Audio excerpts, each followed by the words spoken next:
Apresentação, Pastor Ramos, pode falar. 3 minutos. Bom, primeiramente, a paz do Senhor Jesus. Eu sou o Pastor Ramos, sou residente aqui no Rio de Janeiro. Tá? Eu sou pastor, teólogo, psicanalista também, e congrego aqui na Assembleia de Deus em Nilópolis. Tá? E eu faço parte do ministério, grande a princípio, com aproximadamente 10 congregações, uma matriz. E eu cheguei aqui mais ou menos em 95.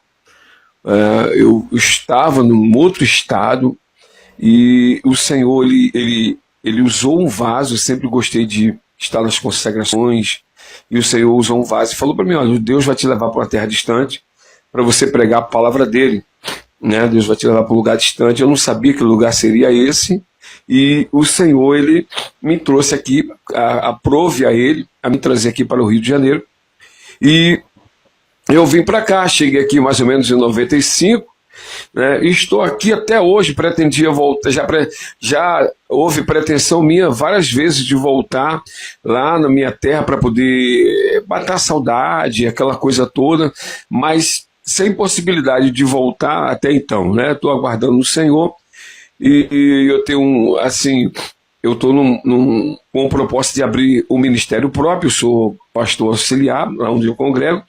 Eu tenho a pretensão de abrir um ministério próprio meu, né? Porém estou esperando a ordenança do Senhor, de Ele me autorizar isso, porque é necessário. Eu não vou fazer nada para mim, eu vou fazer para o reino, então eu preciso da autorização do reino, né? Então eu trabalho muito nessa questão, nessa lógica, nessa vertente espiritual de consultar o Senhor, né? As decisões do ser humano, ela precisa ser consultada pelo Senhor e aprovada para que nós possamos ter êxito, né? Então, eu resido aqui na cidade de Nova Iguaçu, né?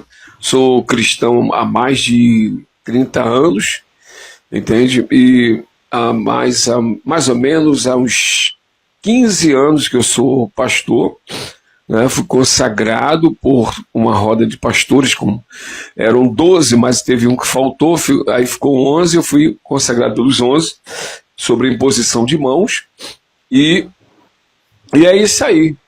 De lá para cá eu tenho desenvolvido um trabalho, sou novo aqui no TikTok também, entendeu? Não tenho muita experiência com TikTok, mas a gente tem um conhecimento bíblico. Eu sempre procuro aqui, de certa forma, aqui, bastante coerência, e alcançar o objetivo com bastante naturalidade e maturidade. Tá? Amém. É aqui. 3 minutos, Tiago. Eu gostei que o senhor está bem equipado aí, com fone e microfone, né, também. É porque Tiago, eu gosto de me ouvir. Eu gosto de me ouvir, entendeu? Eu tenho também, mas não deu tempo montar, não. Não deu tempo. Correria do trabalho. Bom, meus irmãos, é um prazer estar aqui. Obrigado, Vanessa, né, pelo convite. Vanessa, né? Isso, Vanessa. Isso, Vanessa. É um prazer, pastor Ramos, poder tirar esse momento aqui para debatermos juntos sobre a palavra do Senhor, esse tema tão importante que é a escatologia. Eu sou um jovem de 36 anos, pai de 4 filhos. Uma filha já está com o pai. Deus levou uma filha minha ano passado. Hoje, graças a Deus, estamos empenhados em divulgar o reino dos céus, sabendo que no mundo a gente passa por aflições, mas Jesus Cristo já venceu tudo por nós. E sou filho de pastor, a vida inteira cresci no ministério, na Assembleia de Deus. Hoje não faço mais parte, e graças a Deus entendo que estou no caminho certo, pregando a palavra do Senhor, falando desta visão onde o próprio Jesus Cristo falava que era que a vinda dele seria após o período de tribulação.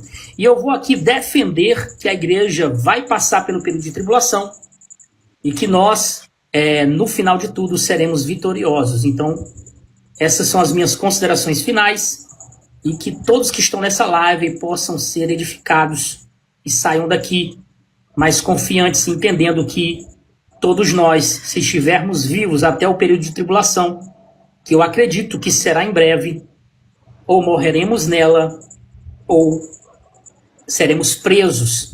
Só tem duas opções, morrer ou ser preso. Mas no final seremos ressuscitados e arrebatados com Cristo. Agora eu vou aumentar um pouquinho o tempo para 5 minutos, para vocês, o pastor Ramos, Beleza, Cássio.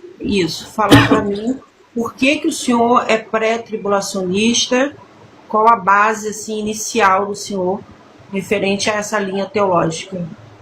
Deixa eu aumentar o tempo aqui. Pode falar, pastor Ramos.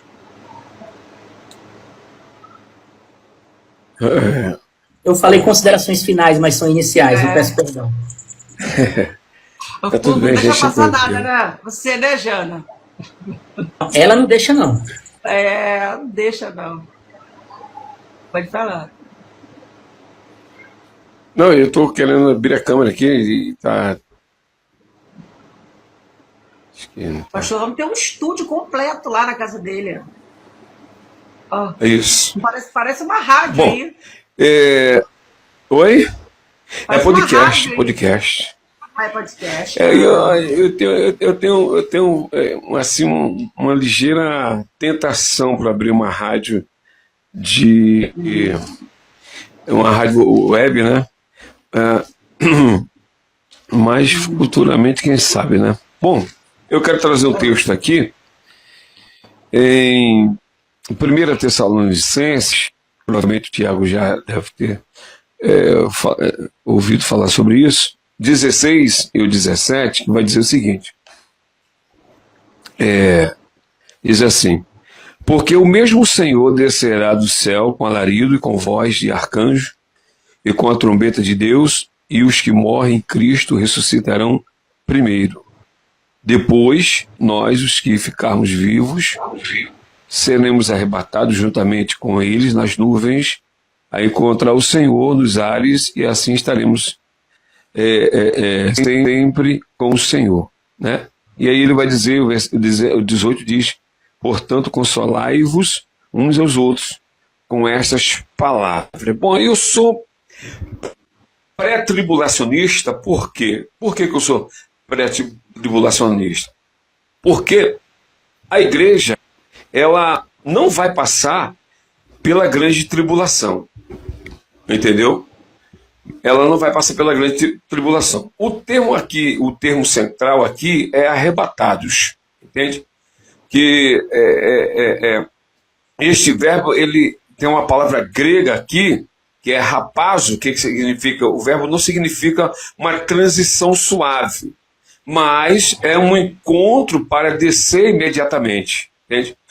Como o pós-tribulacionismo. Né? Então, escute isso. Mas aqui significa arrebatar com força, resgatar de um perigo eminente, tirar de repente. Né?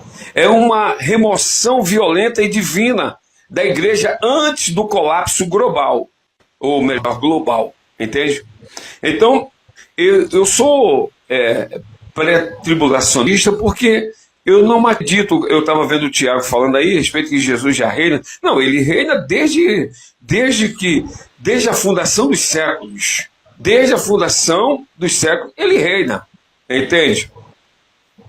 Ele é o rei dos reis, senhor dos senhores. Tá? Em Apocalipse capítulo 3, verso 10, a promessa à igreja de Filadélfia, representando a igreja verdadeira, ele vai dizer: te guardarei da hora da provação. No grego, a expressão, entende?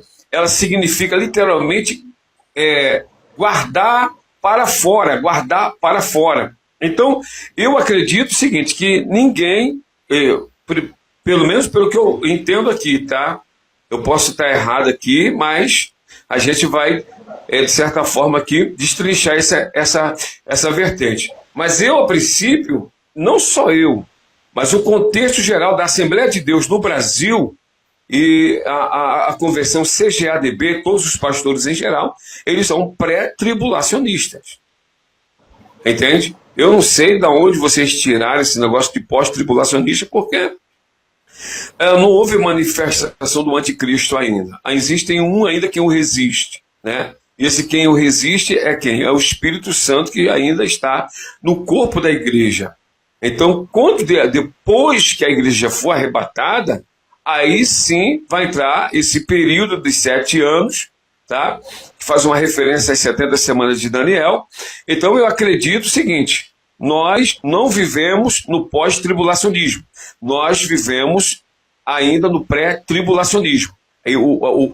A grande tribulação ela ainda não aconteceu. Agora, se a gente for para João capítulo 16, verso 33, vai dizer que no mundo tereis aflições. Então a aflição é um tipo de tribulação, até aqui. Amém. Deixa eu passar para o Tiago. 5 minutos, Tiago. Agora é o momento da gente expor nossa visão, né? Depois vai ter perguntas, né, e respostas, né? Vamos lá. A princípio eu não vou rebater nenhuma fala do pastor agora. Eu vou só passar um pouco da minha visão pós-tribulacionista, tá? A visão pós-tribulacionista é interessante porque ela começa lá em Apocalipse 12, né? O texto fala que Satanás, ele recebe um pouco de tempo ali. Esse pouco de tempo que ele tem, ele está com muita raiva, com muita ira, e esse pouco de tempo é entendido como um período específico de 3 anos e meio. É ali onde ele persegue a mulher e a descendência da mulher. Esse mesmo pouco de tempo de Apocalipse 12 é falado lá em Apocalipse 20. Apocalipse 20, verso 3. Então, Satanás recebe um pouco de tempo e ele persegue a mulher e a descendência da mulher. Quem é a descendência da mulher? São os que guardam os mandamentos e dão testemunho de Jesus Cristo. Certo? Nesse período, o diabo levanta seus instrumentos, tá? O anticristo e o falso profeta trabalham diretamente para ele. E neste momento a igreja ou os santos são perseguidos por ele, né? São vencidos e mortos. A gente vê isso falando lá em Daniel 7. O chifre pequeno faz guerra contra os santos e vence eles, tá? E a igreja estará presente sim, tá? No período de tribulação, não ausente, tá? Isso desmonta essa ideia de um arrebatamento antes desse período. Porque não faz sentido Deus remover a igreja se o próprio texto mostra claramente que os santos são perseguidos. Os santos é a igreja, os santos são a igreja. Seguindo a cronologia, após esse período de tribulação intensa, então ocorre um grande evento central, a volta de Jesus Cristo, né? Após esse evento de intensa tribulação. E aqui está um ponto-chave, a volta de Jesus Cristo, né? Não é secreta, ela será visível a todos. Logo porque não existe nenhum texto da volta de Jesus antes do período de tribulação. Então, não é em 2 etapas também. Jesus só volta uma vez. Ela é única, visível e gloriosa. Jesus vem com poder e grande glória. Ele pisa na terra, derrota os inimigos e vinga o sangue dos santos. Aqueles santos que foram perseguidos e mortos no período de grande tribulação. Nesse momento, o anticristo, o falso profeta e Satanás são jogados no lago de fogo. Ambos juntos. Eu vejo isso em Apocalipse 19 e Apocalipse 20. Aí, a partir desse momento, os reinos do mundo passam a ser do Senhor e do seu Cristo. Não antes, mas depois da sua manifestação em glória. Ali é onde Cristo entrega o reino ao Pai. 1 Coríntios 15 fala que ele tem que reinar até colocar o último inimigo debaixo dos seus pés. Esse último inimigo é a morte. Quando ele vem, ressuscita todos os mortos de uma forma universal. E ali acontece separação de bodes e ovelhas, trono branco, tribunal de Cristo. Tudo é a mesma coisa. Jesus Cristo vai julgar tudo. Tá? E logo após isso, né, a gente chega num ponto importante, que é a ressurreição do último dia. Aqui não há espaço para a ressurreição separada por 1000 anos. Essa ressurreição do último dia, Jesus falou, e eu o ressuscitarei no último dia. E João 5 fala que quando ele der a ordem de comando, todos os que estão nos sepulcros ouvirão a sua voz. Tá? Uns vão sair para a vida, os que fizeram bem sairão para a vida, os que fizeram mal para a ressurreição da condenação. Portanto, ocorre a ressurreição dos mortos, justos e injustos, e um encontro com o Senhor nos ares, a igreja reunida com Cristo, não para fugir da tribulação, mas porque após essa tribulação ela venceu, e venceu pela fé, tá? Venceu pelo sangue do Cordeiro. Em seguida temos o julgamento. Isso se conecta diretamente com o julgamento das nações que eu já tinha falado aqui. Os justos são colocados à direita e os ímpios à esquerda. Aqui não há etapa mais intermediária entre essas ressurreições, tá? Então, os justos são colocados à direita e os ímpios à esquerda. Os ímpios são destinados ao tormento eterno, enquanto os santos são galardoados e entram na vida eterna com Cristo. Aonde eu vejo que os santos são galardoados? Apocalipse 11, verso 18. Né? Você vê ali que o galardão é entregue aos profetas, santos, servos, pequenos e grandes. E os ímpios são destinados ao tormento eterno. Então chegamos ao desfecho glorioso, novos céus e nova terra. Não há milênios intermediários aqui, após a volta visível de Jesus. O plano se consuma completamente. Portanto, a linha do tempo é simples, direta e bíblica. Tribulação, perseguição da igreja, volta gloriosa de Jesus, derrota dos ímpios, ressurreição do último dia, julgamento final, eternidade com Deus. Amém. Então, eu tenho uma pergunta para fazer para você com relação à questão dos selos e das trombetas. Já foram tocados, já foi aberto os 7 selos, já foi tocada as trombetas, já é isso? Nós já passamos por isso, porque então, e agora, como é que fica? Me explica aí, por gentileza. Não, os selos e as trombetas e taças, os selos não foram abertos, nem trombetas e taças foram tocadas, serão tocados ainda. Em nenhum momento eu falei que já foram abertos ou tocados, né? Não. Eu estou falando aqui porque nós já estamos aqui, você citou aqui Apocalipse capítulo 12, né? Vai acontecer no futuro. Isso. Vai acontecer no futuro? Entendi. Quando o diabo for Não, porque eu estou tentando encontrar aqui é o seguinte, porque assim, Apocalipse no capítulo 12, o verso 1, ele vai falar da mulher vestida do sol. Não é isso que vai falar aqui? Eu estava tendo uma passagem ali e viu-se um grande sinal nos céus, uma mulher vestida do sol. Eu estou com a Bíblia na mão aqui, para não dizer que são minhas palavras, por favor. Tá? E uma mulher vestida do sol, tendo a lua debaixo dos seus pés e uma coroa de 12 estrelas sobre a sua cabeça. Essa mulher, ela é a nação de Israel, ela não é a igreja. Entende? Eu não sei se você pensa diferente, se você tem uma interpretação diferente, mas hermeneuticamente falando, essa mulher aqui, ela é a nação de Israel, entendeu? Ela não é a igreja. Aí o que acontece? Então a gente tem que separar uma coisa. Eu acho que o que está acontecendo aqui, o que você está falando a respeito disso aí, é que são 2 eventos em um só. Ou você está misturando as duas coisas, entendeu? Mas, a princípio, o verso 2, e estava grávida com dores de parto, entende? Um filho varão. O verso 5 vai dizer o seguinte, e deu à luz a um filho que há de reger todas as nações. Aí a gente vai entrar. Eu acho que, não sei quanto tempo vai durar esse debate aqui, mas nós vamos precisar de bastante tempo para a gente mergulhar profundamente, biblicamente, hermeneuticamente, usando a exegese também, porque aquele que governará as nações com vara de ferro, quem é esse? Quem será esse? É Jesus Cristo, cuja acessão ao trono de Deus frustrou os planos do inferno.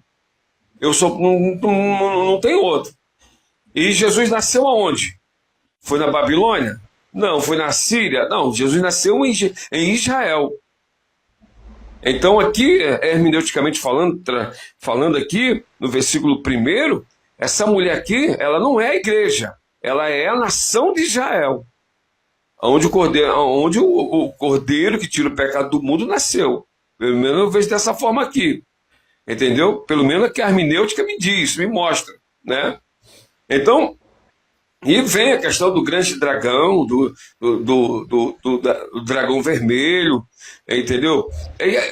A gente precisa de mais tempo para poder analisar isso aqui de forma mais profunda, porque eu estou indo aqui pelo que a palavra está dizendo, não tem dúvida concernente a isso, né? A mulher e o dragão aqui. Você falou Apocalipse capítulo 12, então estou dentro do texto aqui, passo para lá, passo para cá, Entendeu? Então eu quero saber, né, que tribulação é essa que nós estamos vivendo, né?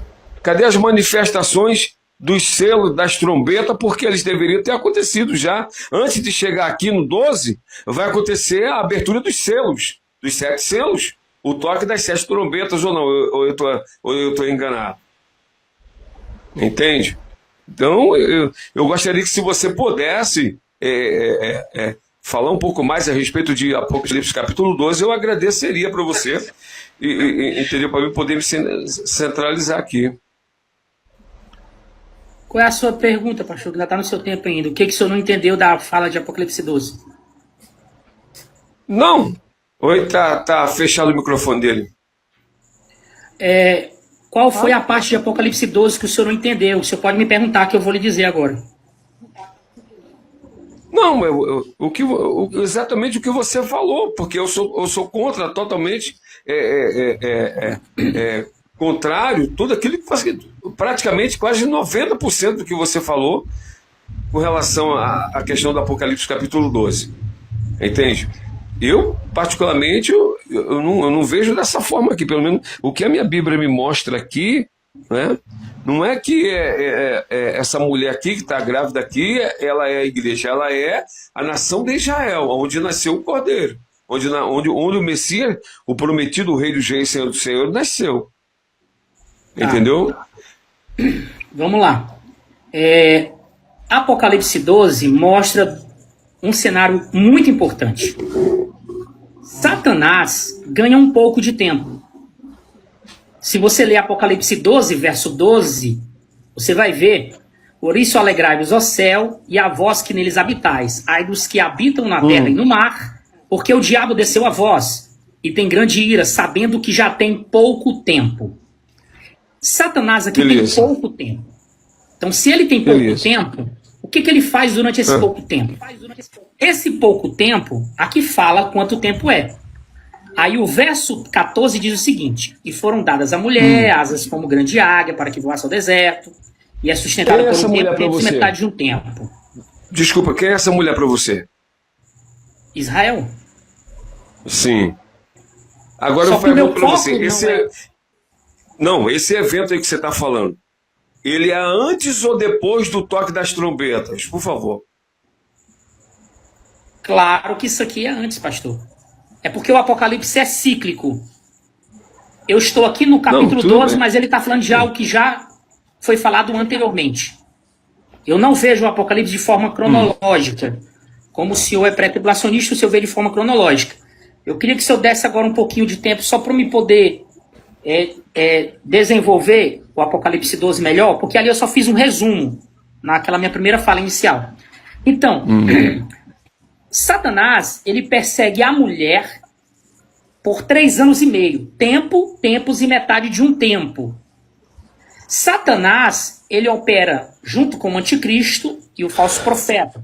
Se você for lendo mais um pouquinho, você vai ver, que no último verso, e o dragão irou-se contra a mulher. É a mesma coisa que fala lá no início do texto, aqui... Após aqui, a mulher fugiu para o deserto, e houve batalha no céu, e foi para esse do dragão. Tem algum outro momento aqui que fala que ele persegue a mulher. No verso 17, ele está só repetindo. Então ele fala: e o dragão irou-se contra a mulher e foi fazer guerra ao remanescente da sua semente, os que guardam os mandamentos de Deus e dão testemunho de Jesus Cristo. Quem guarda os mandamentos de Deus e dão testemunho de Jesus Cristo, se não for a igreja dele? A igreja dele é que guarda os mandamentos e dá testemunho de Jesus Cristo. Por quê? Se você ler o verso 11, no caso o verso 10 e o verso 11, fala o seguinte: e ouvi uma grande voz no céu que dizia: agora é chegada a salvação, a força e o reino do nosso Deus e o poder do seu Cristo. Porque já o acusador de nossos irmãos é derrubado, o qual diante de nosso Deus os acusava de dia e noite. E eles o venceram pelo sangue do Cordeiro e pela palavra do seu testemunho. E não amaram as suas vidas até a morte. Aqui está falando dos mártires, da igreja mártir, que vai morrer nesse período de 3 anos e meio. Nós vemos essa citação em Apocalipse 13, Nós vemos que lá em Apocalipse 6 também, no quinto selo, existem as almas debaixo do altar, que foram aqueles que foram mortos. Nós vemos outra citação em Apocalipse 7, a grande multidão, que é o mesmo texto aqui de Apocalipse 10, e ouvi uma grande voz no céu que dizia: agora é chegada a salvação e o reino do nosso Deus. Essa mesma voz aqui, que é como de uma grande multidão, está lá no capítulo 19, dizendo a mesma coisa. E eu vou abrir aqui Apocalipse 19. Apocalipse 19. Opa, só um momento, caiu aqui. Apocalipse 19. A mesma fala da grande multidão que fala lá em Apocalipse 12, verso 10, em Apocalipse 19, verso 6. E ouvi como a voz de uma grande multidão, e como a voz de muitas águas, e como a voz de grandes trovões, que dizia: aleluia, pois já o Deus Todo-Poderoso reina. Então nós vemos que a grande multidão é perseguida por Satanás, que essa grande multidão são os santos que passam pelo período de tribulação e são perseguidos. Esses mesmos santos aparecem aqui em Apocalipse 19, verso 8. E foi-lhe dado que se vestisse de linho fino, puro e resplandecente, porque o linho fino são os atos de justiça dos santos. Ou seja, santos é a igreja. Essa mesma grande multidão que morre no período de tribulação é a mesma que fala: vindas são as bodas do Cordeiro. Ó, verso 6. E ouvi com uma voz de uma grande multidão. Ao que ela fala? E com uma voz de muitas águas, e com uma voz de grande trovão, que dizia, essa grande multidão dizia: aleluia, pois já o Deus Todo-Poderoso reina. Regozijemo-nos e alegremos-nos e demos-lhe glória, porque vindas são as bodas do Cordeiro, e a sua esposa se aprontou. Essa grande multidão está lá dentro da Nova Jerusalém, dizendo que a bodas chegou. Então, a Israel é perseguido por 3 anos e meio, junto com os descendentes dessa mulher, que é Israel. É assim que eu vejo, pastor. Pode ficar à vontade. Pode falar, pastor Luiz. Não, porque tá travando, né? Tá. Eu percebi que está travando. Tá travando aqui o... Para mim também, pastor. Tá travando.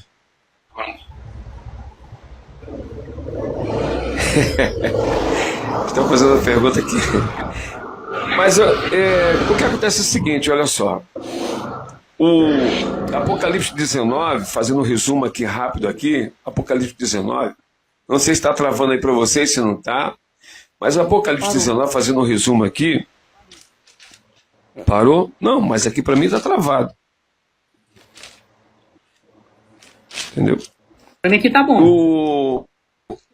Vai falar sobre fala sobre o júbilo do céu. Verso do 1 ao 15, o céu celebra a queda da grande Babilônia, né, o sistema mundial corrupto, reconhecendo que os juízos de Deus são verdadeiros e justos. No versículo do 6 ao 10, ele vai falar sobre as bodas do Cordeiro. A igreja, ou seja, a noiva, está finalmente pronta e unida, né, a Cristo, o Cordeiro. Então, a grande alegria por este momento de união extrema, né, e eterna também. Né? O cavaleiro vai falar também sobre a respeito do cavaleiro branco, do cavalo branco, né, verso do 11 ao 16, que é a segunda vinda de Cristo. Ele não vem mais como um servo sofredor, mas como um rei, guerreiro e juiz, e chamado fiel e verdadeiro para derrotar o mal definitivamente. Né? E aí, o versículo 17 ao 21 vai falar sobre a grande ceia de Deus e a derrota da besta.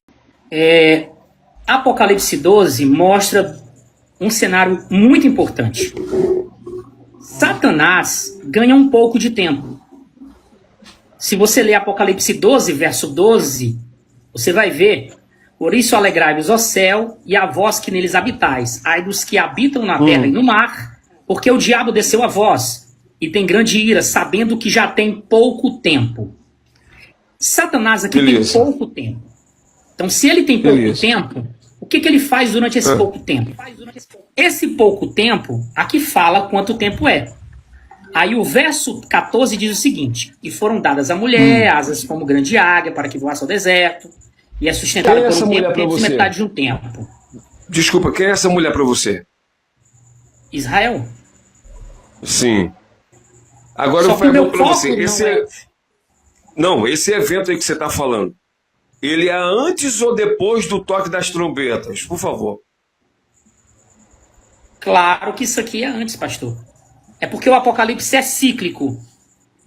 Eu estou aqui no capítulo 12, mas ele está falando de algo que já foi falado anteriormente. Eu não vejo o Apocalipse de forma cronológica. Como o senhor é pré-tribulacionista, o senhor vê de forma cronológica. Eu queria que o senhor desse agora um pouquinho de tempo só para me poder desenvolver o Apocalipse 12 melhor, porque ali eu só fiz um resumo naquela minha primeira fala inicial. Então, Satanás, ele persegue a mulher por 3 anos e meio. Tempos e metade de um tempo. Satanás, ele opera junto com o anticristo e o falso profeta. Se você for lendo mais um pouquinho, você vai ver, que no último verso, e o dragão irou-se contra a mulher. É a mesma coisa que fala lá no início do texto, aqui... Após aqui, a mulher fugiu para o deserto, e houve batalha no céu, e foi para esse do dragão. Tem algum outro momento aqui que fala que ele persegue a mulher. No verso 17, ele está só repetindo.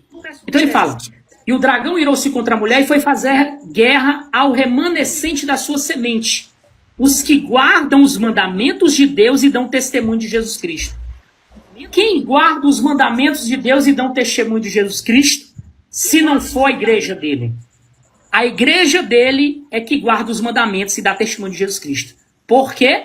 Se você ler o verso 11, no caso o verso 10 e o verso 11, fala o seguinte: e ouvi uma grande voz no céu que dizia: agora é chegada a salvação, a força e o reino do nosso Deus e o poder do seu Cristo.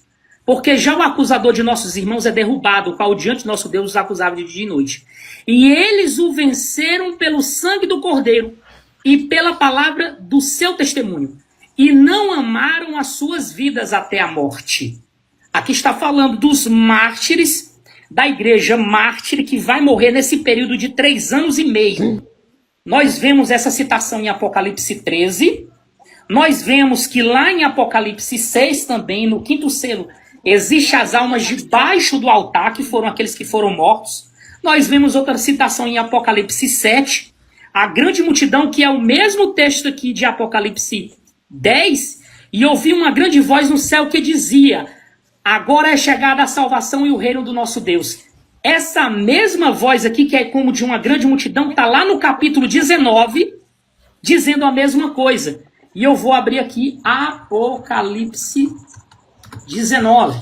Apocalipse 19. Opa, só um momento, caiu aqui.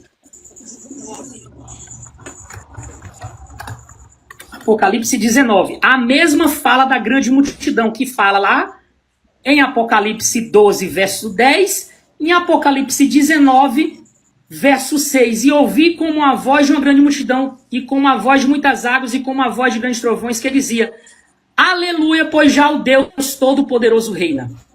Então nós vemos que a grande multidão é perseguida por Satanás, que essa grande multidão são os santos que passam pelo período de tribulação e são perseguidos. Esses mesmos santos aparecem aqui em Apocalipse 19, verso 8. E foi-lhe dado que se vestisse de linho fino, puro e resplandecente, porque o linho fino são os atos de justiça dos santos. Ou seja, santos é a igreja. Essa mesma grande multidão que morre no período de tribulação é a mesma que fala: vindas são as bodas do Cordeiro. Verso 6. E ouvi com uma voz de uma grande multidão. Ao que ela fala? E com uma voz de muitas águas, e com uma voz de grande trovão, que dizia, essa grande multidão dizia: aleluia, pois já o Deus Todo-Poderoso reina. Regozijemo-nos e alegremos-nos e demos-lhe glória, porque vindas são as bodas do Cordeiro, e a sua esposa se aprontou. Essa grande multidão está lá dentro da Nova Jerusalém, dizendo que a bodas chegou. Então, Israel é perseguido por 3 anos e meio, junto com os descendentes dessa mulher, que é Israel. É assim que eu vejo, pastor. Pode ficar à vontade. Pode falar, pastor Ramos. Não, porque tá travando, né? Tá. Eu percebi que tá travando. Tá travando aqui o... Para mim também, pastor. Tá travando.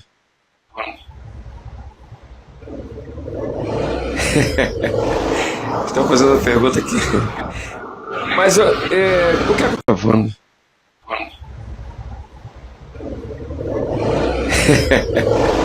Estão fazendo uma pergunta aqui. Mas o que acontece é o seguinte, olha só. O Apocalipse 19, fazendo um resumo aqui rápido aqui, Apocalipse 19, não sei se está travando aí para vocês, se não está, mas Apocalipse 19, fazendo um resumo aqui, parou? Não, mas aqui para mim está travado. Entendeu? Para mim aqui tá bom. Vai falar sobre fala sobre o júbilo do céu. Verso do 1 ao 15, o céu celebra a queda da grande Babilônia, né, o sistema mundial corrupto, reconhecendo que os juízos de Deus são verdadeiros e justos. No versículo do 6 ao 10, ele vai falar sobre as bodas do Cordeiro. A igreja, ou seja, a noiva, está finalmente pronta e unida, né, a Cristo, o Cordeiro. Então, a grande alegria por este momento de união extrema, né, e eterna também. Né? O cavaleiro vai falar também a respeito do cavalo branco, né, o verso do 11 ao 16, que é a segunda vinda de Cristo. Ele não vem mais como um servo sofredor, mas como um rei, guerreiro e juiz, e chamado fiel e verdadeiro para derrotar o mal definitivamente. Né? E aí, o versículo 17 ao 21 vai falar sobre a grande ceia de Deus e a derrota da besta.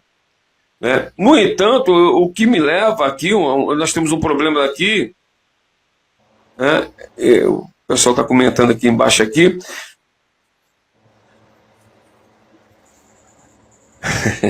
O senhor vai ter seu raciocínio, pastor. O que acontece é o seguinte. Não, eu tô de boa, estou de boa. Então escute isso, o confronto final onde a besta, o anticristo e o falso profeta são derrotados e sem esforço pela palavra de Cristo, né? E lançados no lago de fogo. Esse aqui é o resumo, tá, do capítulo 19. Então, o que me... Eu estou com uma grande dificuldade, mas eu acredito que você vai conseguir tirar essa dificuldade. Por quê? Ou ele vai dizer, depois dessas coisas, ouvi no céu, com uma grande voz de uma imensa multidão, que dizia, aleluia, salvação, né, e glória ao poder que pertence ao nosso Deus. Né? Você citou aí o verso 6, ele vai dizer, ouvi como que a voz de uma grande multidão e como que uma voz de muitas águas e como a voz de grandes trovões que dizia, aleluia, pois já reina o Senhor, nosso Deus Todo-Poderoso. Entende? Então, eu particularmente, eu tenho essa conotação comigo que eu não concordo, mais uma vez aí, eu fico sem concordar com a sua colocação concernente a essa questão que você colocou aí com relação à questão desse arrebatamento, dessa vinda do Cordeiro aí, porque as coisas não batem muito, não tem como concordar com isso aí. Eu estou até tentando, eu estou com a Bíblia aberta aqui, você fala, vai para lá, eu vou para cá, vai para lá, e eu vou, mas, sabe, mesmo que esteja repetindo a mesma coisa ali, e mesmo seja o mesmo pessoal que está lá no capítulo 12, está aqui no 19, mesmo assim, ainda falta muita coerência. Eu não consigo entrar na minha cabeça que nós estamos vivendo o pós-tribulacionismo. E a tribulação nós estamos passando. Entende? Cadê as trombetas que não tocaram? Cadê o selo que não foi aberto? Como é que é isso? E quando é que o selo vai ser rompido? Quando é que a trombeta vai tocar? Eu quero saber, eu tenho essa indagação comigo. Quando é que a trombeta vai tocar? As 7 trombetas vão tocar. Os homens vão ser feridos de chagas, né? Aquela coisa toda. Né? as águas vão se tornar vermelhas. Né? Eu quero saber como é que é isso aí. O grande absinto, a estrela que vai cair, já caiu a estrela, onde foi que essa estrela caiu? Entendeu? Por enquanto é isso. Como é que a grande tribulação já começou? Cadê os toques de trombeta? Tudo que eu estou falando aqui, pastor, é para frente. Nada disso aconteceu ainda. O diabo não ganhou um pouco de tempo. O diabo não ganhou um pouco de tempo. Ele só vai ganhar lá na frente. Esse pouco de tempo que ele ganha é o período que ele persegue a mulher e a descendência da mulher. Aí, coloca o tempo para mim, para ficar legal. Pode ser de 2 minutos ou 3 minutos, pastor. Que aí nós vamos poder ficar intercalando. 2 minutos tá bom. Que aí eu resumo um pouco, depois o senhor resume mais, tá? Coloca 2 minutos para mim. Então, esse período de pouco de tempo, ele está sendo falado lá em Apocalipse 20, verso 2. Verso 3. Fala o seguinte, Apocalipse 20, verso 3. Deixa eu falar aqui. E lançou no abismo, e ali encerrou, e pôs selo sobre ele, para que não mais enganasse as nações, até que os 1000 anos se acabassem. E depois disso, importa que ele seja solto por um pouco de tempo. Observa. Satanás não pode ter 2 poucos de tempo. Satanás só vai ter um. Apocalipse 20 é um resumo de tudo o que acontece na história.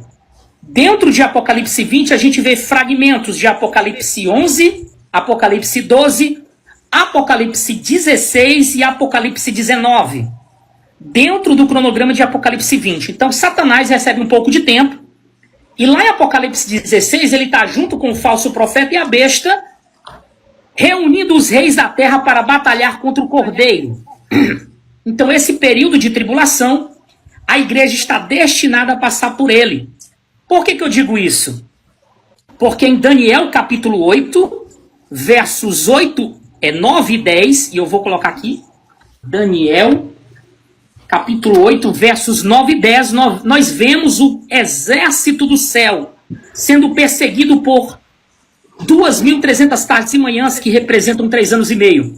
Verso 8, e o bode se engrandeceu de sobremaneira. Verso 8. Mas, estando na sua maior força, aquele grande chifre foi quebrado, e no seu lugar subiram outros quatro também notáveis, para os 4 ventos do céu. E de um deles saiu um chifre pequeno, o qual cresceu muito para o sul e para o oriente e para a terra formosa. E se engrandeceu até contra o exército do céu. E a alguns do exército e das estrelas lançou por terra e os pisou. Quando você baixa mais um pouquinho o texto de Daniel 8, você vai ver que esse exército do céu é chamado de povo santo. E fala que essa profecia está destinada para o tempo do fim. E quem é esse exército do céu que está sendo pisado pelo chifre pequeno, que é o anticristo por 3 anos e meio? Este é o exército do céu, é o exército que já está vitorioso lá em Apocalipse 19, seguindo o cordeiro, o exército do céu que é composto pela igreja e pelos anjos. O chifre pequeno não pode derrubar anjos na terra e pisar neles. Não, porque aqui ele está pisando no santuário. O santuário vai ficar destruído. Então, esse exército do céu, de Apocalipse 8, é a igreja, uma profecia para o tempo do fim, que são os santos. Tanto que esse exército é chamado de povo santo. Então, o exército do céu, que antes, durante 3 anos e meio, que são 2.300 tardes e manhãs, é pisado pelo chifre pequeno, que é o anticristo. Isso a gente vê também em Daniel 7, o capítulo anterior, que fala que ele vai proferir palavras contra o Altíssimo e vai perseguir os santos do Altíssimo por um tempo, tempos e metade de um tempo. Então, o chifre pequeno persegue os santos lá no futuro, que é no período de grande tribulação, e este mesmo exército, que é a igreja, está com Cristo em Apocalipse 19, verso 14, seguindo ele lá no céu. Assim como Cristo aparece no céu, o exército está com ele no céu. E no capítulo 19 não é a volta de Jesus. Ali ele já voltou e agora está no céu, na bodas do Cordeiro, dentro da cidade santa, Nova Jerusalém. Deixa eu te fazer uma pergunta. Se a igreja passa pela tribulação, como você está falando, como você e a Vanessa aí são pós-tribulacionistas. Então, se a igreja passa pela tribulação, se nós estamos passando, no caso aqui, então eu vou me colocar aqui também, tá? Então, se nós estamos aqui passando pela grande tribulação, eu quero fazer uma pergunta para você, o Tiago. Aleluia. Então, 1 Tessalonicenses capítulo 5, 9 perde sentido. Entendeu? Se a igreja passa pela tribulação, 1 Tessalonicenses capítulo 5, verso 9, perde o sentido. O que é que ele diz aqui? Porque Deus não nos destinou para a ira, mas para a aquisição da salvação por nosso Senhor Jesus Cristo. Entendeu? Aí eu pergunto para você, Mateus 24, ele é para a igreja ou é para Israel? Entende? Essa é a pergunta que eu faço para você. A igreja, e aí eu pergunto também para você, a igreja, ela desaparece de Apocalipse no capítulo 4 a 18. Isso não é coincidência? Isso não seria uma coincidência? Então, porque eu estou entendendo o que você está falando, mas eu queria que você me respondesse se nós estamos passando pela grande tribulação, então me explica aí, 1 Tessalonicenses 5, verso 9.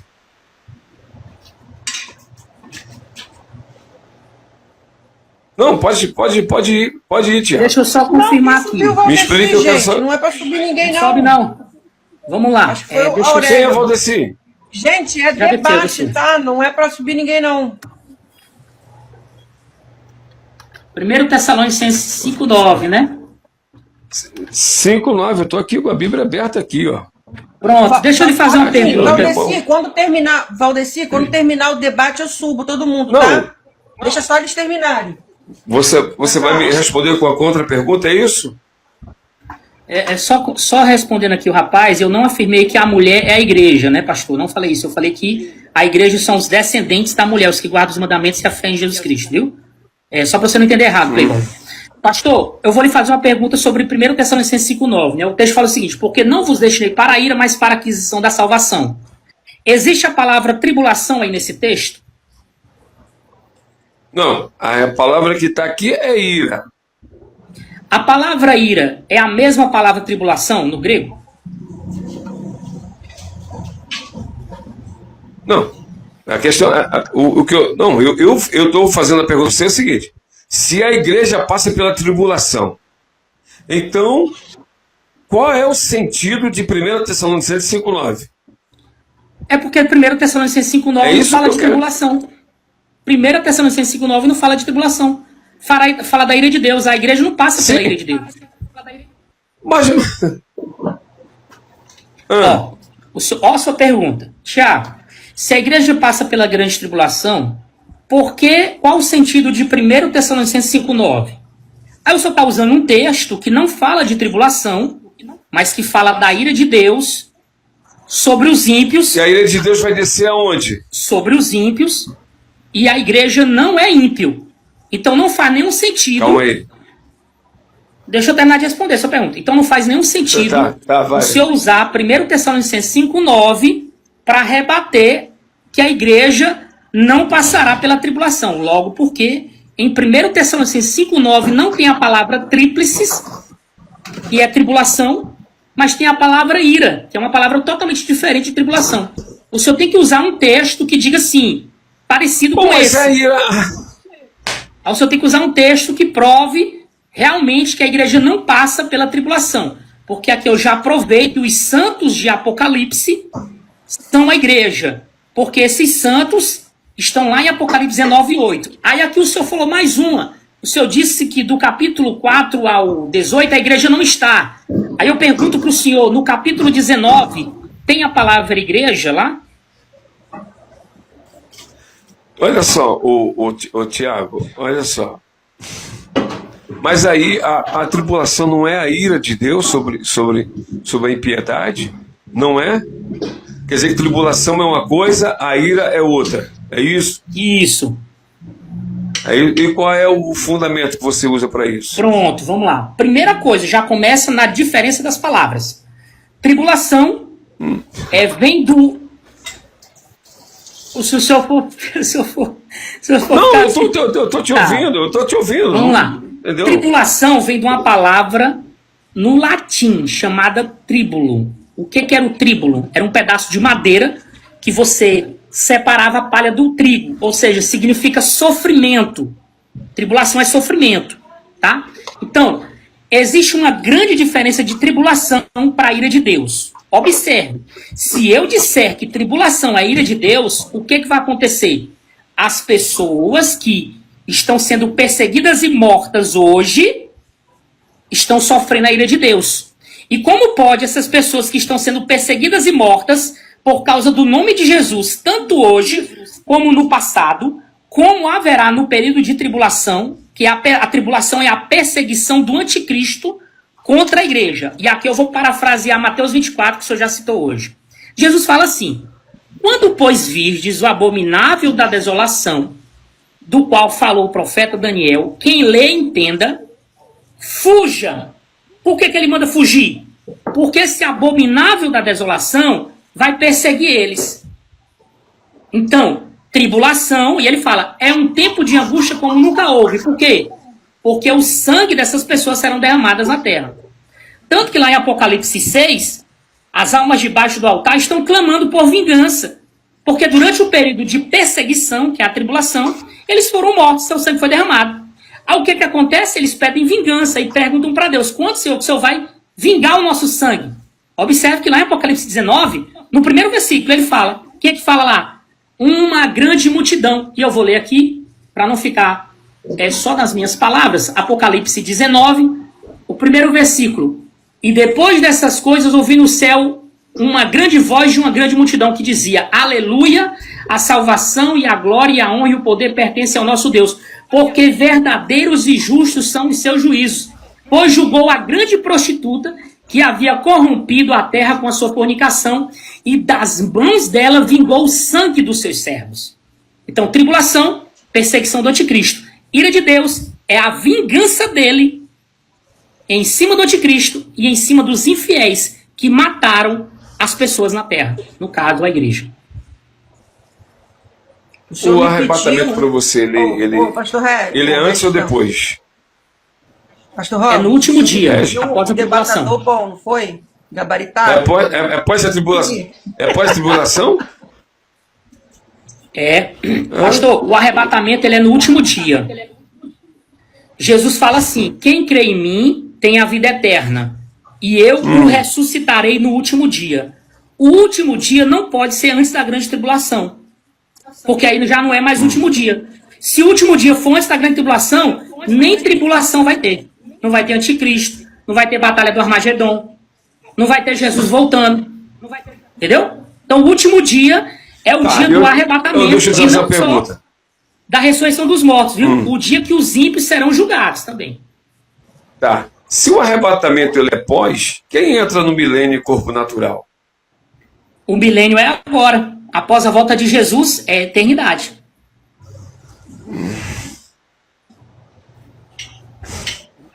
Entendi. Pode perguntar mais. Não, eu tô te falando. Porque é o seguinte, eu sei que o milênio ele vai. Então, quando vai ser, no caso aqui, o reinado do Messias aqui no milênio? Vai ser após o quê?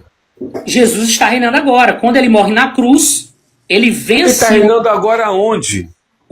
Em todo lugar. Ele foi dado todo o poder e autoridade sobre os céus, terra e debaixo da terra.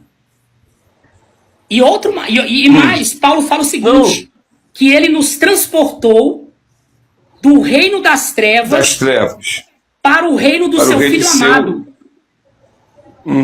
Que reino é esse? Que ele já nos transportou, nos tirou das trevas e nos transportou para o reino do seu Filho amado. Quem é o Filho? Não é Jesus? Então, nós já fomos transportados espiritualmente para o reino de Cristo, corroborando com o que ele mesmo falou, que o reino dele não é deste mundo, que o reino dele não vem com aparência, ninguém pode dizer ele aqui, ele ali. Nós já estamos vivendo esse reinado. Paulo diz em Romanos 5,17 que a morte, por uma morte reinou, mas que agora em Cristo nós reinaremos em vida. Antes de morrer fisicamente. Nós já estamos reinando agora. Pedro também fala que, lá em 2 de Pedro, capítulo 3, que nós somos sacerdócio real, nação santa, para anunciarmos a virtude daquele que nos chamou das trevas para a sua maravilhosa luz. Ou seja, nos tirou das trevas, nos transportou para o reino do seu Filho amado, e agora nós pregamos esse evangelho do reino, e quando esse evangelho do reino for pregado para toda criatura, aí sim, virá o fim. Então Jesus reina hoje, e para todo sempre. Aí lá em 1 Coríntios 15 diz que ele tem que reinar até colocar o último inimigo debaixo dos seus pés. Ele tem que reinar até entregar de novo o reino ao Pai. E esse último inimigo é a morte. Quando é que ele vence a morte uma vez por todas? Quando ele ressuscita todos os mortos na sua vinda. Aí, para finalizar... Não, a morte Jesus já foi vencida já. A morte já foi vencida. Também, mas... A ressurreição dele. Sim, mas entenda, mas ele vai... quando ele fala, venceu essa morte na cruz, é a morte nossa espiritual. Ele venceu. Hoje nós somos vivificados em Cristo. Nós ressuscitamos com ele em sua morte. Você sabe disso. Quando nós ressuscitamos com ele em sua morte, está falando da ressurreição espiritual. Que é a primeira ressurreição antes de uma ressurreição física. Então Jesus fala em Mateus 13, que quando ele vier, fala assim, quando o Filho do Homem vier em sua glória, ele mandará os anjos retirar do seu reino tudo que causa escândalo e iniquidade. Mas os justos resplandecerão no reino do seu Pai. Ou seja, quando Jesus voltar, ele entrega o reino dele ao Pai. Mas os dois continuam reinando para todo sempre. Pode continuar, pastor, pode explanar mais. Então, você falou de Mateus, você falou de Mateus 24. Né? Mateus 24, ele trata de Israel. Né? O contexto é judaico. Entende? Então, não aparece igreja, aparece Judéia, sábado, fuga para os montes. É o que aparece em Mateus 24. Entendeu? Então, só... Hã? Não, quando o senhor quiser que eu comente, o senhor fala. Então, mas aí o que acontece? Você está ignorando duas fases. Entendeu? O arrebatamento e a manifestação. Uma é secreta, a outra é visível. Então, essa é a parte que eu quero saber. Mostra pra gente onde está esse arrebatamento secreto. Não, eu tô aqui porque eu tô querendo que ele... qual é o argumento que ele vai trazer concernente isso aqui? Entende? Porque, no meu ponto de vista, você está ignorando duas fases. Primeiro, o arrebatamento, tá? E aí eu pergunto para você, quando é que vai acontecer o arrebatamento, entende? Que é secreto, e quando é que vai acontecer a manifestação que é visível? Para me responder? Sim. O senhor já me perguntou isso anteriormente, eu lhe falei que o arrebatamento é no último dia. É no último dia que Jesus Cristo ressuscita todos os mortos. Aí se o senhor disser, não, Tiago, não pode, porque tem um arrebatamento secreto. Ele é tão secreto que ele não está na Bíblia. Porque o arrebatamento, ele só acontece se tiver algumas etapas. Quais são as etapas do arrebatamento? Primeiro, Cristo tem que vir sobre as nuvens. Cristo tem que estar ali. Não existe arrebatamento sem vinda de Cristo. Em 1 Tessalonicenses 4, verso 15, verso 16, diz o seguinte: e nós, os que ficarmos vivos para a vinda do Senhor, ou seja, parousia, nós, os que ficarmos vivos para a parousia de Cristo. Ou seja, Cristo tem que vir. Tessalonicenses o quê? 1 Tessalonicenses, capítulo 4,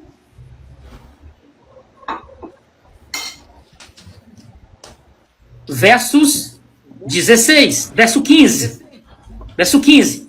Dizemos-vos, pois, isto pela palavra do Senhor, que nós, os que ficarmos vivos para a vinda do Senhor, não precederemos os que dormem. Aí eu pergunto para o senhor, aqui tem vinda do Senhor ou não? Não. No texto. Vamos lá. Não, vamos uma coisa de cada vez. Tá? Capítulo 4, deixa eu ler o texto aqui, o que é que vai dizer? Versículo qual você falou? Versículo 15 diz que nós os que ficarmos vivos para a vinda do Senhor. A minha pergunta foi clara. Tem vinda do Senhor aí ou não? Não, tem vinda, tem. Deixa eu ver. Tem vinda, o texto está dizendo que tem vinda. Calma aí. Então, Dizendo-vos, pois isto, pela palavra do Senhor, que nós, os que ficarmos vivos para a vinda do Senhor, não precederemos os que dormem. Não isso, então tem uma precederemos vinda. os que dormem. Certo? Isso. O primeiro passo aí é a vinda de Cristo. Nós, vivos, não precederemos os que dormem na vinda do Senhor. Então tem que ter uma vinda. O que acontece após essa vinda? Vai falar, tanto aqui como lá em 1 Coríntios 15, 51, que tem que ter uma trombeta, o toque da última trombeta, e tem que ter a ressurreição dos mortos. Ora, se a sua visão pré-tribulacionista diz que o arrebatamento é antes da grande tribulação, o senhor tem que ter um texto que prove a vinda do Senhor antes da grande tribulação. O senhor tem que ter um texto que prove a última trombeta sendo tocada antes da grande tribulação. E o senhor tem que ter um texto que prove a ressurreição dos mortos, que é o último dia, antes da grande tribulação. E aí só são 3 coisas que eu estou botando, ainda tem mais. Tá? Eu quero que o senhor me dê o texto da vinda de Cristo, da última trombeta e da ressurreição dos mortos acontecendo antes da grande tribulação. Já que aqui em 1 Tessalonicenses 4, do 15 ao 17, não diz que é antes da grande tribulação, mas aí fala que é na vinda de Cristo. E Cristo só vem após o período de tribulação. Me dê esses 3 textos aí. Ou pelo menos um. Não, o que acontece aqui é o seguinte, olha só. Essa passagem aqui, de 1 Tessalonicenses capítulo 4, verso 15, ele vai nos dizer o seguinte, que ele vai dizer o seguinte, dizemos, pois isto, pela palavra do Senhor, que nós, os que ficarmos vivos, para a vida do Senhor, não precederemos os que dormem. Tá? Paulo, ele resolve aqui uma dúvida da igreja. Ele resolve a dúvida da igreja. Quem morrer perde o arrebatamento? Entendeu? Aqui ele está resolvendo uma dúvida da igreja. Perde o arrebatamento? Qual é a resposta? A resposta é não. Então, os mortos em Cristo têm o quê? Prioridade. Ele vai afirmar que os mortos em Cristo têm o quê? Prioridade. Os vivos não passam na frente. Entende? Então, a palavra central aqui é precederemos. Entendeu? Precederemos, que significa chegar antes, antecipar, tomar a frente. É exatamente isso. Os vivos não chegarão antes dos mortos.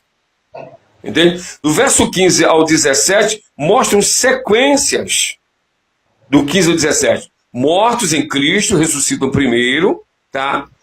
Vivos são transformados, ambos são arrebatados juntos, e o encontro de Cristo nos ares, é o encontro do Senhor nos ares. É o que está nos mostrando o texto. O encontro é nos ares, não na terra. Isso difere da segunda vinda visível, onde todo olho nu o verá.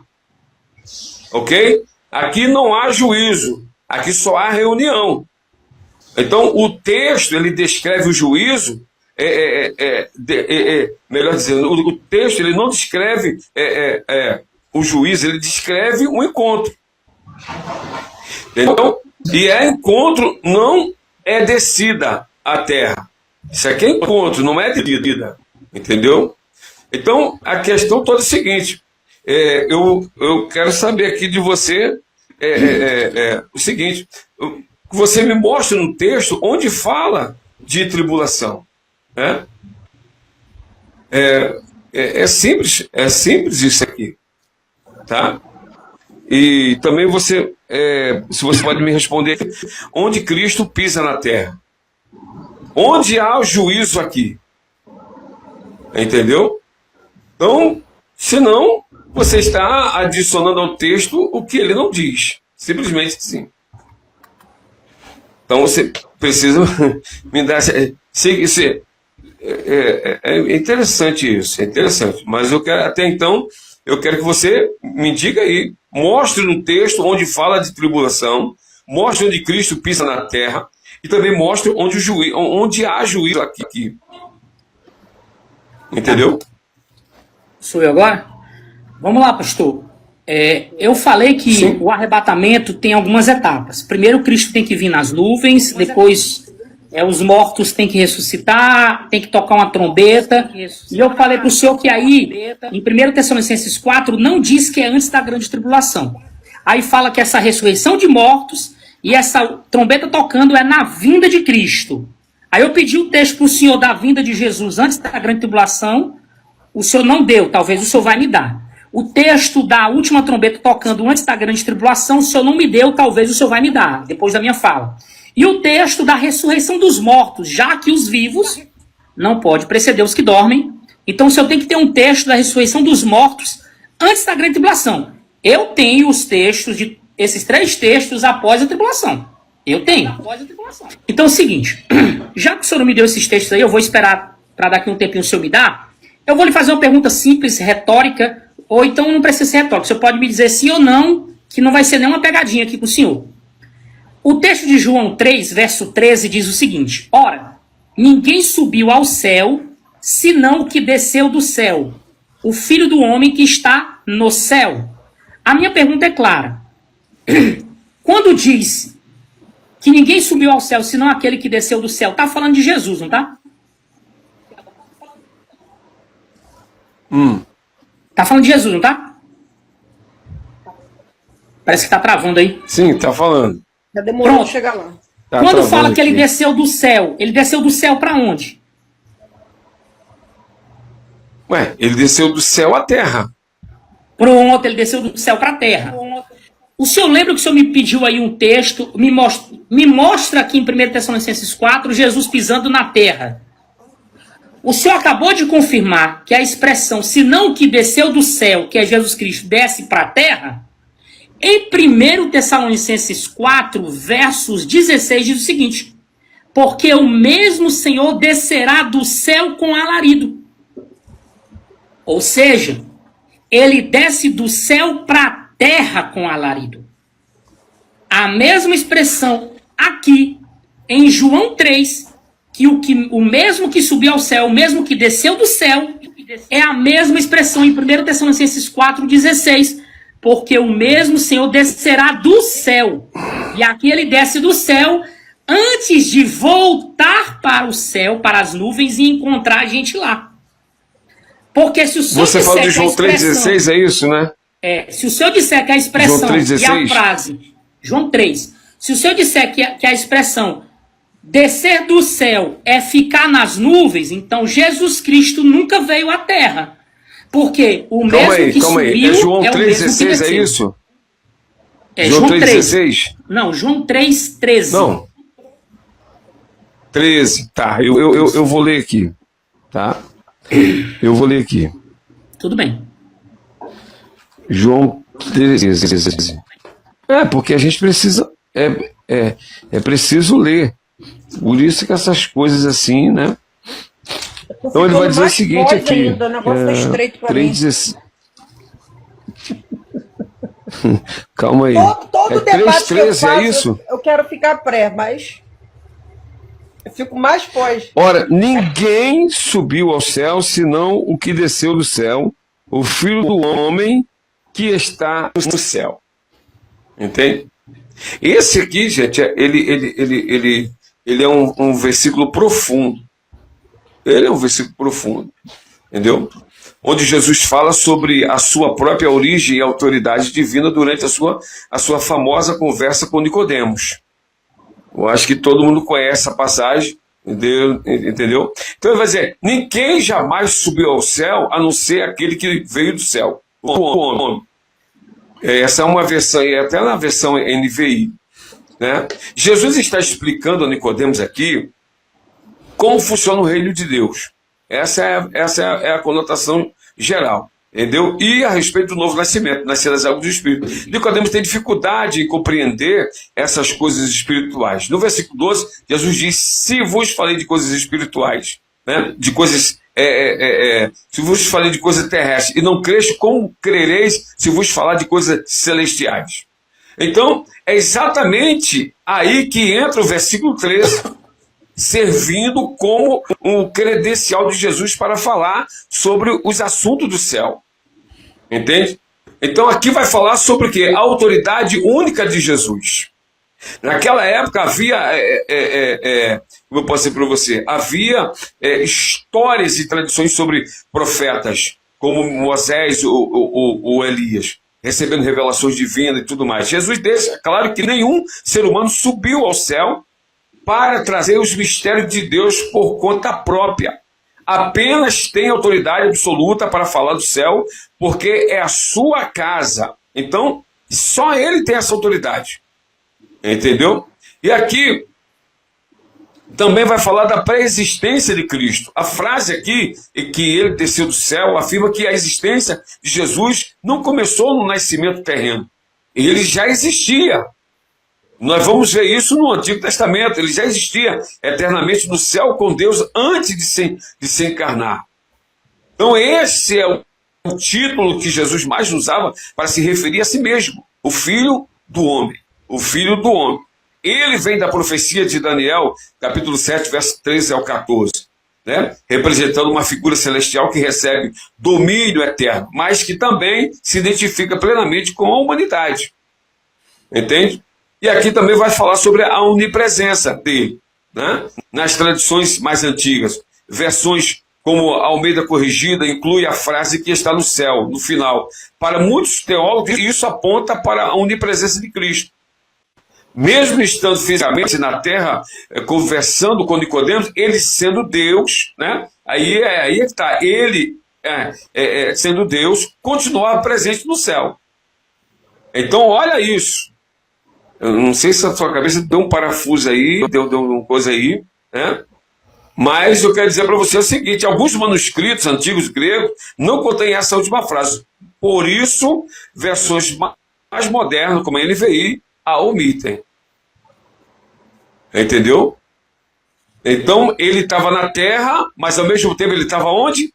No céu. Pelo quê? Pela sua onipresença.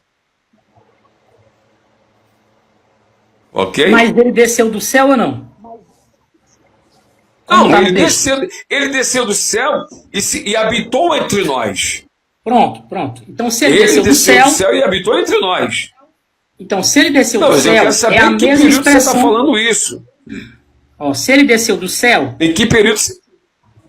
Se ele desceu do céu, e o senhor já concordou aqui que ele desceu do céu para a terra. Aqui é a mesma expressão. O senhor me pediu para eu mostrar Jesus descendo na terra aqui em 1 Tessalonicenses 4. Eu estou mostrando. Porque o mesmo Senhor descerá do céu. Aqui se cumpre o que está lá na ascensão dele no Monte das Oliveiras, quando os anjos falam para os varões galileus. Da mesma forma que viste subir, ele também descerá. Descer do céu. Ele vai descer do céu para a terra, antes de nos levar para lá. Porque primeiro ele tem uma agenda aqui. Qual é a agenda dele quando ele desce do céu? Ele vem, pisa no monte ali, ele vem desde Bozã, Isaías 63. Desde Bozã, ali pisando os ímpios, o lagar da ira de Deus. Aí ele mancha as vestes de sangue ali porque ele pisa o lagar sozinho. Ele diz: eu pisei o lagar sozinho, porque não achei ninguém para pisar comigo. E o sangue daqueles ímpios respinga em suas vestes, tá? Então ele vem dali até chegar em Jerusalém, quando ele pisa no Monte das Oliveiras. E ali se cumpre o que os anjos falaram para aqueles varões galileus. Daquele momento ali, ele vai batalhar contra o diabo, o falso profeta e a besta. Está lá em Apocalipse 16. Os exércitos se reúnem. O diabo, da boca do diabo, do falso profeta e do anticristo, sai 3 espíritos para reunir os reis para a batalha do grande dia do Deus Todo-Poderoso, que se cumpre ali no capítulo 19. Os reis da terra reunidos para batalhar contra Jesus, e ele pisa e mata o restante com a espada. E só após isso aí é que no último dia haverá a ressurreição dos mortos, e não antes da grande tribulação. Não existe um texto na Bíblia, eu pedi para o senhor aqui, mas eu já sei que não existe isso na Bíblia. Não existe um texto na Bíblia da volta de Jesus antes da grande tribulação. Mateus 24 mostra, ele mesmo fala que a volta dele é após o período de tribulação. Não existe um texto da última trombeta tocando antes da grande tribulação. A gente sabe que a última trombeta que toca no fim dos tempos é a 7ª trombeta, lá em Apocalipse 11. E não existe um texto de ressurreição dos mortos antes da grande tribulação. A gente sabe que os mortos estão ressuscitando lá na 7ª trombeta. Apocalipse 11, verso 18. E o tempo dos mortos, e chegou o tempo dos mortos para que sejam julgados. É o que está lá em Apocalipse 20, verso 12 também. Que os mortos ali, o tempo deles para que sejam julgados segundo as suas obras. Em Apocalipse 11, 18, no mesmo momento ali, fala: e chegou o tempo de dar o galardão aos teus servos, profetas, santos, pequenos e grandes. O que é o galardão? Tribunal de Cristo, na 7ª trombeta. E é na 7ª trombeta que os reinos do mundo passam a ser do Senhor e do seu Cristo. Então, dizer que existe um arrebatamento antes da grande tribulação, para mim é um equívoco. Porque se eu disser que há um arrebatamento, tem que ter ressurreição de mortos, vinda de Cristo e a última trombeta tocando. E isso só acontece após a tribulação. Não tem isso antes. E outra, então, a minha pergunta que eu vou fazer para o senhor, se o arrebatamento secreto e é antes da grande tribulação é uma verdade, qual pai da igreja defendeu isso?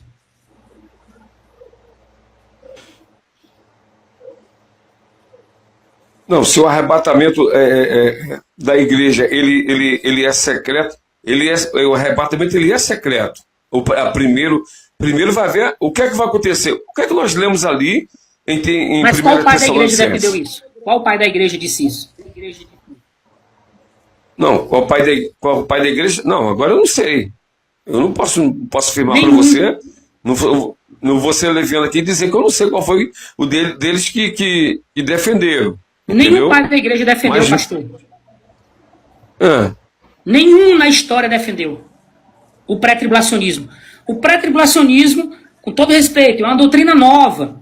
Surgiu ali com o padre Lacunza, antes de 1830. Aí John Nelson Darby quais são os eventos sistematizou do pós-tribulacionismo? Quais são? Nós estamos na tribulação, é isso que você está falando? Não. É isso que você defende? Nós não estamos na tribulação agora. A tribulação é futura. Após tribulação? O que é o pós-tribulacionismo? O pós-tribulacionismo defende que a igreja passa pelo período de tribulação, que após o período de tribulação é o momento que Cristo diz que volta, então virá a vinda do Filho do Homem após esse período de tribulação, né? E logo após as tribulações daqueles dias virá a vinda do Filho do Homem. Aí nós passamos por esse período de tribulação, somos perseguidos e mortos. Após esse período de tribulação, vem a vinda de Jesus e depois o arrebatamento, no último dia que eu falei para o senhor. E aqui, só para parafrasear, pastor, sem tomar muito seu tempo, que eu vou ser bem rápido se eu continuar falando, lá em Mateus 24, o senhor disse que ali é só para Israel, não é para a igreja, tá? Mas observe, aquele sermão é para os discípulos. Os discípulos eram a igreja de Cristo. Aquele sermão, ele alerta que, por mais que diga, não fuja, que a fuga de vocês não ocorra no inverno e nem no sábado. Tiago, ali não é para a igreja, ali é para judeu. Ora, Paulo fala em Efésios 3, verso 6, o seguinte: a saber que mediante o evangelho, judeus e gentios são co-herdeiros e membros do mesmo corpo. Que corpo é esse? O de Cristo. Ora, judeu e gentio são igreja. Aí o senhor diz, não, mas é no sábado. Sabe quantas igrejas guardam o sábado hoje, pastor? Mais de 500. Só de Assembleias de Deus tem mais de 100 no mundo inteiro que guardam o sábado. Mas baseado em que você fala? Qual é a fonte dessa informação? Dá um Google. Mais de 100 igrejas. Dá um Google, aí o senhor bota só assim. Quantas igrejas no mundo guardam o sábado? O senhor vai ver uma lista de 500 assim, ó. Não, das Assembleias de Deus que eu estou falando. Lá tem mais de 100. É porque não tem só Assembleia de Deus Missão, não, pastor. Não, sabia não. Tem só Assembleia de Deus Missão, não. Nem Madureira, tem milhares dela. Entendeu? Não, eu sei. Aí, para finalizar, a Assembleia de Deus é um nome sem dono. É um nome sem dono, é verdade. Se o senhor disser que lá em Mateus 24 é só para judeu, o senhor vai ter que pegar as cartas das 7 igrejas da Ásia, que todos eram judeus ali, e dizer que não é para nós, porque eram cartas direcionadas às igrejas da Ásia. Então aquelas promessas não são para nós, eram para judeus. Uai, eu não posso eliminar isso. Paulo diz que judeus e gentios são membros do mesmo corpo. E se são membros do mesmo corpo, estão em Cristo. Se estão em Cristo, é igreja. Não. Você falou Efésios quanto? Capítulo quanto? Capítulo 3? Efésios capítulo 3, verso 6. Verso 6. Deixa eu ver aqui. O negócio aqui é pela Bíblia. Se não for pela Bíblia, não adianta. Se eu for pelo Google, vai dar ruim. Eu prefiro pela Bíblia. 3, verso 6. Glória a Deus. A saber que os gentios são co-herdeiros de um mesmo corpo e participantes da promessa em Cristo pelo Evangelho. Esse é o versículo central da carta do apóstolo Paulo. Esse versículo aqui. São co-herdeiros com quem? Ele resume... Não, isso aqui significa que por meio do Evangelho, os gentios são co-herdeiros com Israel. Membro do mesmo corpo. E também co-participantes da promessa em Cristo Jesus. Quem é o corpo de Cristo? Entendeu? Quem é o corpo de Cristo? Quem é o corpo de Cristo? A igreja. Ele é o cabeça. Ele é o cabeça do corpo. Então, se eu dizer ele é o cabeça do corpo. Que lá em Mateus 24 é só para Israel, o senhor está excluindo os gentios aí. Não. Mas olha só. Você viu lá o que é que diz lá? Vi sim. Aqui vai saber que os gentios são corredeiros de um mesmo corpo e participante da promessa em Cristo segundo o Evangelho. Segundo o Evangelho. Entendeu? E Jesus não pregava o Evangelho? O que acontece é o seguinte, né? Nos versículos anteriores, nos versículos anteriores, Paulo explica aos cristãos de Éfeso que recebeu de Deus a revelação de um mistério que esteve oculto nas gerações passadas. No Antigo Testamento, a nação de Israel era o povo da aliança.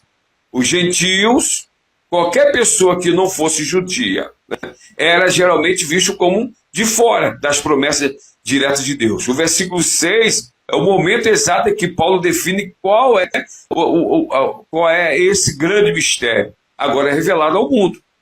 Então, há um significado, né? O versículo usa 3 palavras-chave frequentemente iniciadas com o prefixo "co" no grego original, indicando profunda união, para descrever a nova posição dos gentios. Co-herdeiro, ou seja, mesma herança. Os gentios não recebem as sombras das bênçãos de Deus. Eles herdam exatamente a mesma riqueza espiritual.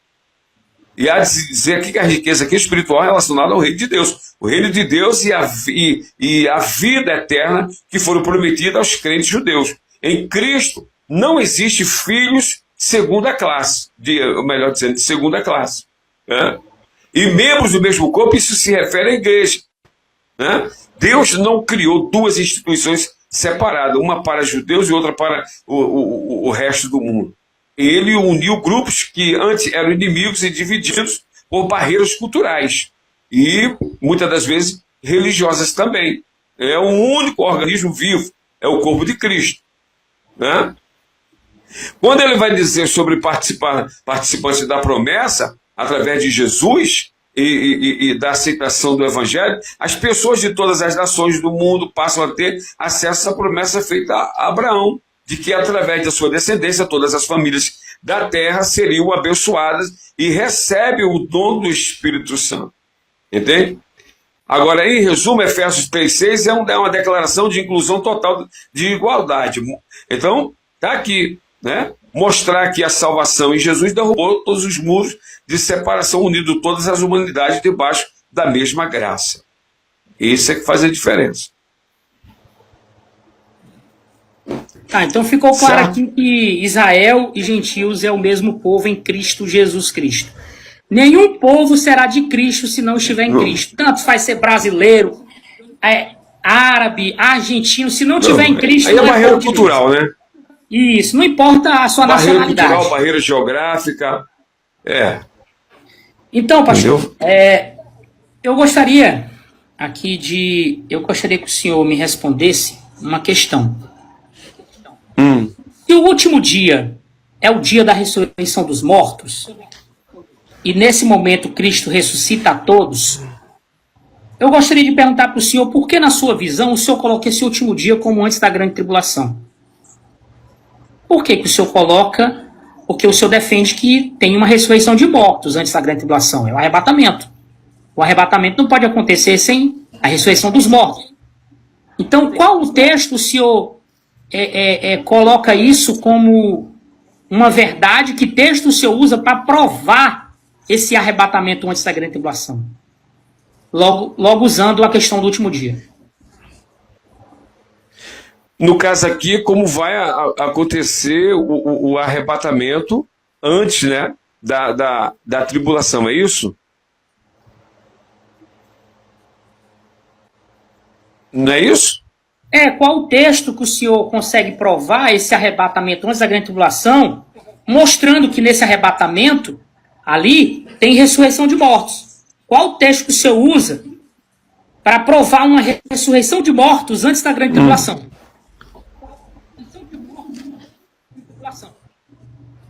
Não, eu entendi. Não, eu vou dar aqui para você. Você entendeu a pergunta?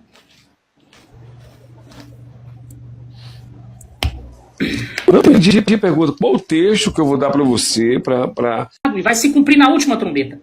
Para o senhor dizer que 1 Coríntios 15, a última trombeta, não é a de Apocalipse, o senhor tem que dar o texto dessa última trombeta tocando antes da grande tribulação e uma sequência antes dela. O senhor tem?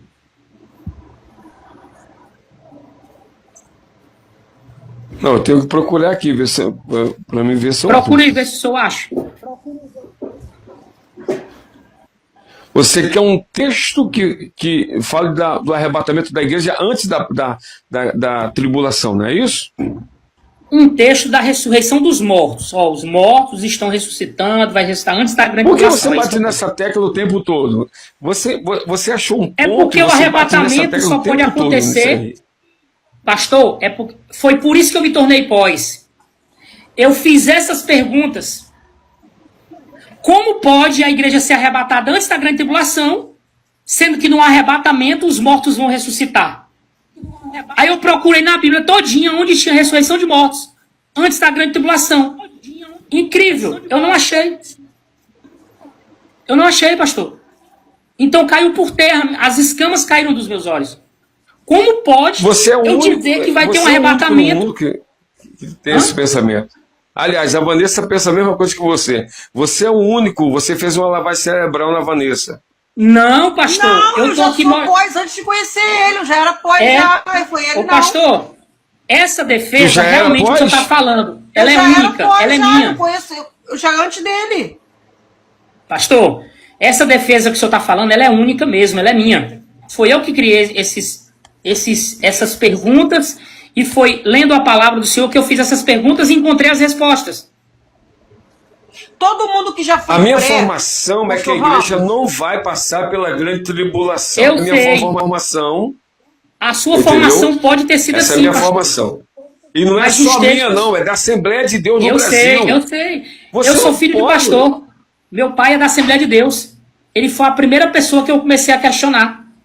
Ô pai, como é que o arrebatamento é antes da grande tribulação, mas não tem um texto da ressurreição dos mortos antes?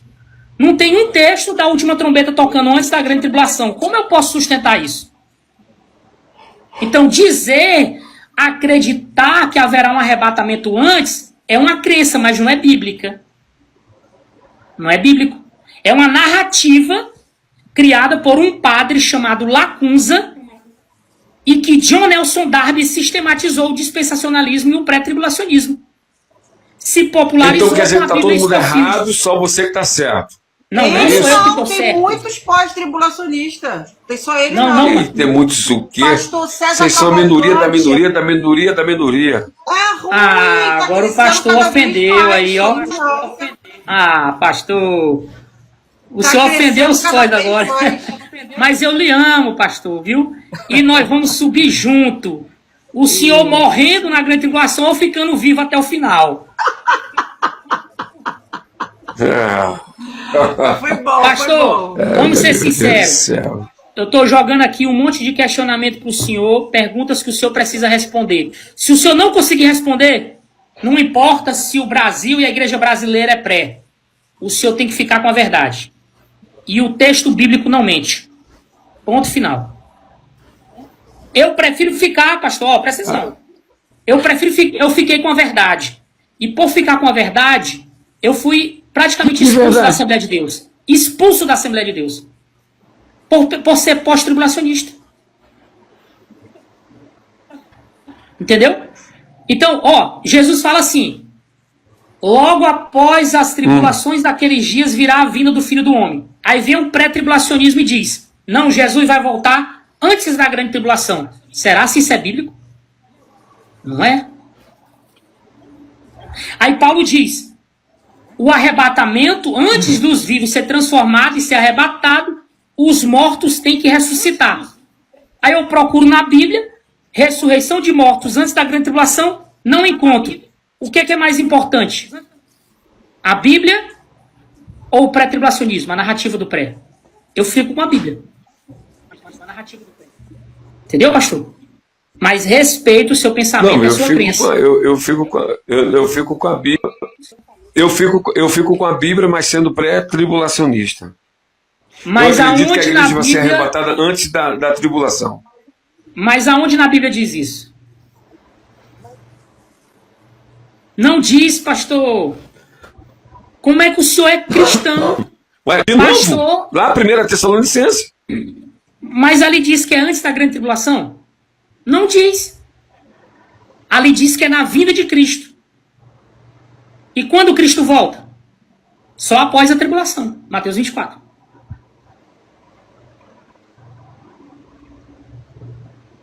Pastor Ramos, eu tô vendo, eu tô acompanhando a afeição do senhor desde o começo. Eu acho que- o senhor já eu está acho- com eu acho que- uma afeição eu acho- que está entendendo que realmente o arrebatamento é depois da grande tribulação. Eu sei que isso leva um tempo, porque eu não virei pré para pós É um choque. num debate É um choque, assim pastor. rapidamente, não. Mas um conselho que eu dou, irmão, procura pegar as perguntas que ele te fez, pegar os questionamentos dele e estudar sozinho. Eu duvido que a mente do senhor não vai começar a abrir. Se o senhor pegar esse debate, essas perguntas que ele fez, tudo que foi falado aqui, o senhor sozinho foi estudar, inteligente como eu sei. Ué, caiu? Caiu, ele vai voltar de novo. Deve travou. Inteligente do jeito que ele é, eu acredito que ele começa a mudar assim de opinião. Mas isso não é rápido assim, não. É não. Não é rápido assim, não. Teve aqui um caso, sim, que foi o pastor Edson, né, que falou aqui, não, realmente vocês estão certos, mas ele não mas que ele ficou tontinho, ficou. Será que ele desceu mesmo? Acho que ele não caiu, não. Acho que ele desceu, hein? É porque travou a live, travou pra ele vai Tava voltar. travando. Não, ele não é sem... Pode subir as pessoas aí, Vanessa, que Pode. pra mim tá bacana, já deu. Tá. Olha, eu falo pra você, fiquei surpresa com você, foi melhor do que eu esperava. Parabéns, Que bom, graças a argumentação perfeita. Poxa, sim, sem palavras. Muito bom mesmo. Muito Amém. bom. Tipo, o que você falou, tudo que você falou aqui é a pessoa não querer entender. Porque foi tudo muito... Entendeu? Esmiuçado, tipo, né? Eu sou pré e eu não quero ser pós. É tipo isso. Eu não quero ser pós, porque as perguntas que você fez, ele não dava para ele responder, entendeu? Aonde você foi encurralando ele não tinha o que falar, não tinha o texto, não tinha a resposta. Foi tremendo, tremendo. Continua fazendo esses debates, irmão. Porque isso é muito importante, sabe? Abrir a mente do povo, entendeu? Continua fazendo, porque eu tenho certeza, o pastor Ramo ele é muito inteligente, ele vai estudar, ele vai estudar.